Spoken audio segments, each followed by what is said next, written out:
Let the bar back up your bar. Let the back up your. What's going on, guys? Welcome back. We are here for another Form Check Fridays. We're gonna get right into it. So our first one here comes from a guy named Joseph Legault, something like that.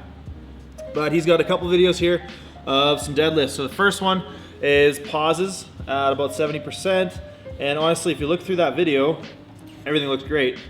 He's doing a good job of maintaining position. He's got adequate extension. His knees stay where he puts them when he starts. He's not losing his upper back, but if you go to his competition video here, he loses it at lockout. So he comes up, gets past his knees, and just can't get his back through. So it's hard to tell from the angle that we're at, but one thing is maybe with the heavier weights, he's losing his back a little bit, causing him to kind of end in a rounded position with his torso.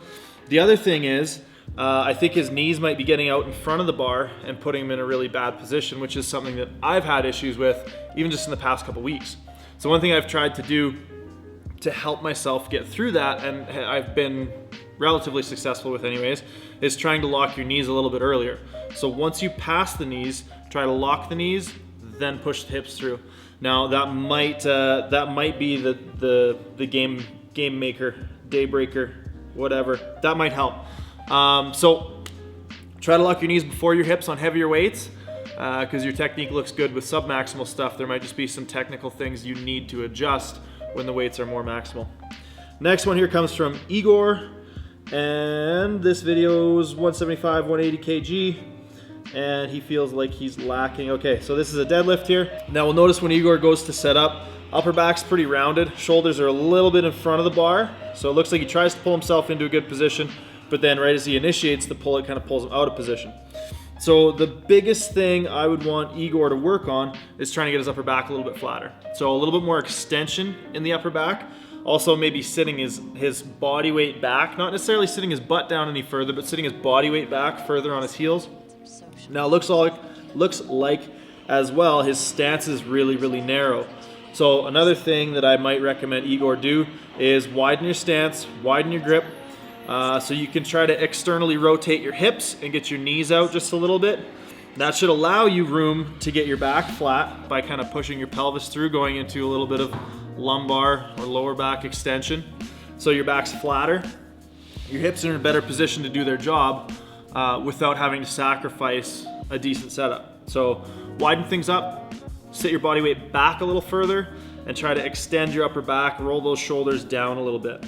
We got some more deadlifts. That's the theme of the day, and it seems to be the theme of our entire inbox with these Form Check Fridays is people like to deadlift and they like to hear what I have to say about their deadlift. So this is Jose. He's a big fan, would really appreciate it if we took a look at his deadlift form. So we got more conventional deadlifts here.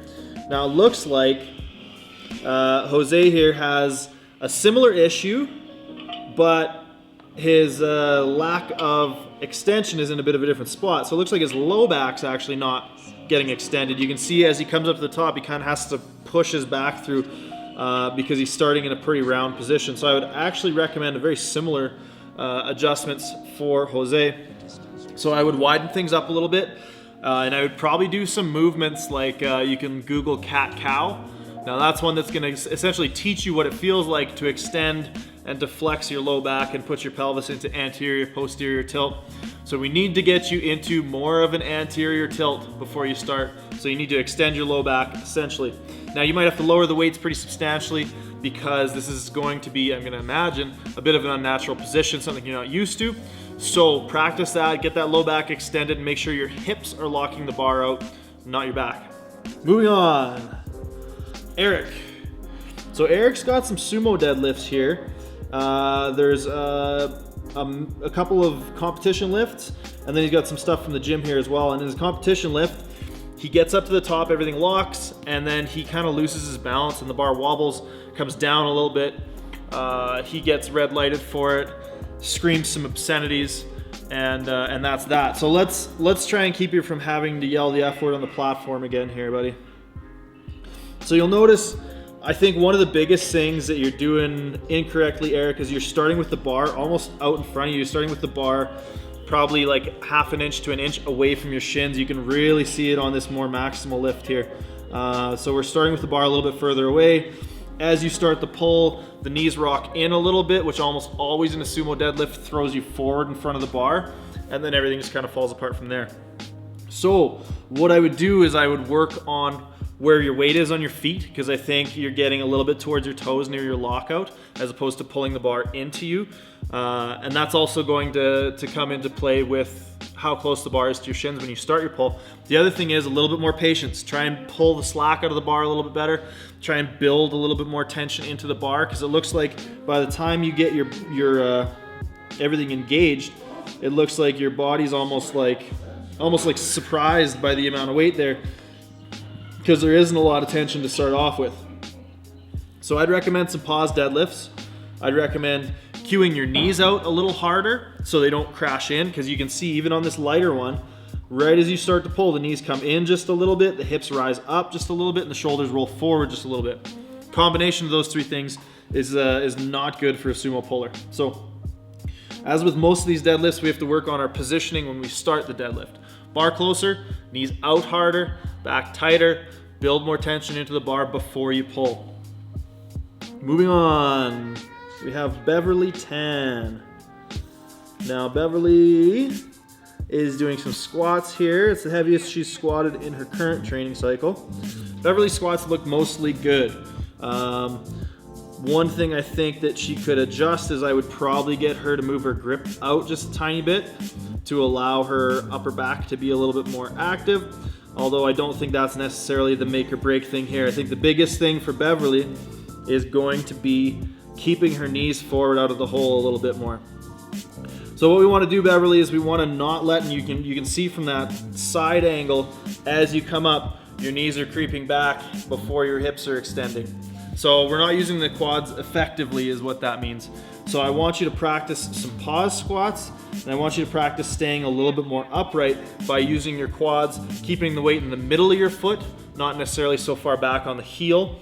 One thing that might help is it looks like you're in flats here. I would maybe try out a lifting shoe, a heeled lifting shoe, or maybe put like a 2.5 pound plate under your heels, see if that helps at all. But it looks like we're just not getting effective use out of the quads there. Looks like we're coming back onto the heels, hips are slowly raising.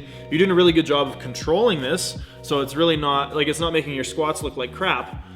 But I think to be more efficient, we'd keep the knees over the toes a little bit better as you come up and use a little bit more quads. Next up we have Junaid, I wanna say, hopefully, that's your name. 185 kilo sumo deadlift, 6 reps. He's only started to deadlift about 6 months ago. Conventional was bugging his back, sumo feels way better. But he finds when he does sumo, even at lower weight, his back is rounded. He's not sure if it's normal, but it doesn't cause any pain. Junaid is a pretty tall guy here. And you can see right as he starts his deadlift, everything's kind of wonky and out of position. So very similar to what I recommended to Jose, is we need to get a little bit of, you could say proprioception or kinesthetic awareness, but essentially we need to figure out what it feels like to extend your low back. So I want you to also Google those cat-cow exercises, and we're gonna have to get you to the point where maybe you need to widen your stance a little bit if you can without crushing your toes. But the biggest thing is we just need to learn how to sort of stretch those hips open so we can extend that low back. I'm gonna guess hamstrings probably pretty tight, maybe glute med and some of the external rotators in your hip not super strong. So I would recommend maybe doing some abduction movements. So moving your hip joint, moving your femur. Fuck, what the hell am I trying to say here? Doing some abduction exercises. So something like a hip circle, band around your knees, whatever. Do some squats like that to warm up and just really work on stretching your hips out so that you can get some extension in your back. That's, I don't know if I would call that normal or not, but it's gonna be an issue eventually, especially if you've had back issues from pulling conventional. You're gonna wanna get that sorted out. Another thing that I've had people work with in the past is going beltless. I've found with a number of clients that they can get an extended low back without a belt, but as soon as they put a belt on, it kind of messes with how everything feels. So what I would try to do is I would try to make sure that you're able to get an extended back before you worry about adding the belt. So lighten the weight a little bit, work on some cat-cow kind of stuff, and let's get that back sorted out. So again, the hips are locking. You can see you get up to the top, hips are pretty much extended, and then the back is pulling the weight through to lock out. Not ideal. Next one here comes from Matthew, and Matthew's doing a squat. This is about 90%. He's at the end of a big training block. He says he's pretty beat down right now. So let's take a look and see what happens here. As you get to the bottom of your squat, Matthew, knees are coming in. The upper back and mid back are rounding out forward. So it looks like what we need to do is we need to work with getting a little bit more extension out of your upper back. You can try opening up over a foam roller, might help.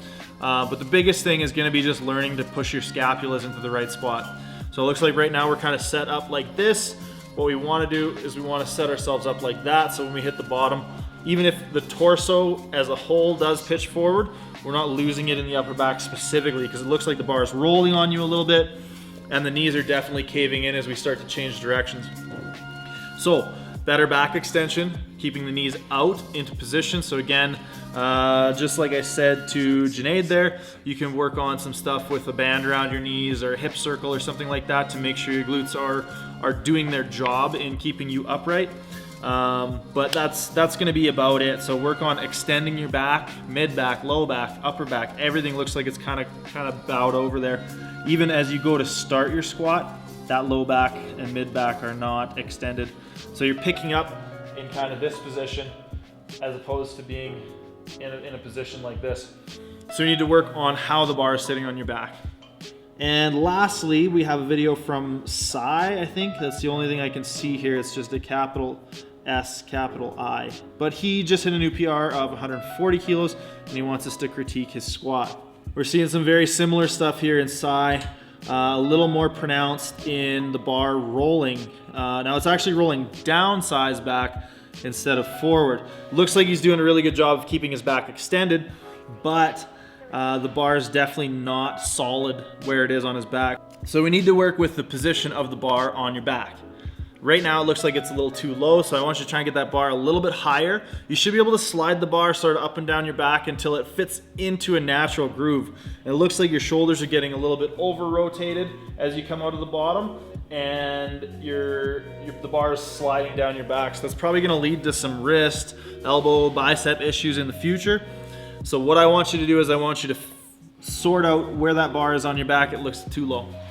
Other than that, basic squat mechanics look really good. You're staying extended. You're not losing it too bad in the hole. But because of that bar moving around on you, because the bar is not stable and the shoulders are a little out of whack, you can see as the bar starts to roll, we get a little pronated, we get a little over-rotated in the shoulders. So we need to work on the shoulder stability. I think that's gonna come with finding a better position for your bar.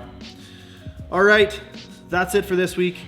Just a couple of notes. We are just catching up to about the 28th of December with this video. So we have, I think, close to 90, somewhere between 90 and 100 videos to get through right now. So a lot of people, if your technique is pretty good, I'm just responding to you via email, giving you a couple quick pointers and then moving on. But there is a lot to get through. So if it's taking time to get to your video, please be patient. We will try to get through every single video that's submitted. Thanks again for submitting. And if you guys like what we're doing here, if you want to support us doing more of this free coaching, Form Check Friday kind of stuff, check out the Calgary Barbell store, pick up some shirts, hats, whatever. Help support us so we can continue to put out this good content for you guys. Like and subscribe. We'll see you guys next time.